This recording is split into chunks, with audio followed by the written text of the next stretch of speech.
Jaz mislim, da prva stvar, kjer fejla večina ljudi, je tehnično razumeti funkcionalnost platforme. Če imaš ti en format, ki je namenjen za neki, ne more biti za neki drugega. Se pravi, razumeti moraš tehnično funkcionalnost posameznega formata, kaj je vezano. In to se mi zdi prvi skill.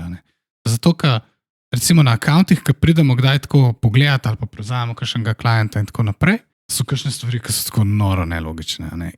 In ne da bi bil človek, da ne bi razumel marketinško, ampak tehnično. Se pravi, in to je zelo pomembno, po mojem, danes tvoj set, tvoj ta skill set, da tehnično razumeš program. Ker ne moreš ti settingse po svoje klikati. In to se ful spreminja.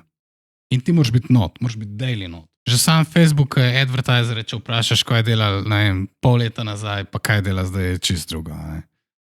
Tako da, se pravi, prvo najbolj pomembno se mi zdi tako, to, kar vidim zdaj, je pač skill set razumeti, kaj tehnično neka stvar dela, kaj uporabiš za reach, kaj uporabiš za engagement, kaj uporabiš za traffic, za conversion, za retention, za, ne vem, da razumeš, kako katalog dela, da razumeš, kako pikselacija, prej si omenil, dinamični retargeting, da razumeš tehnično, kako stvari funkcionirajo. Ne rabiš biti programer, sam please educate yourself,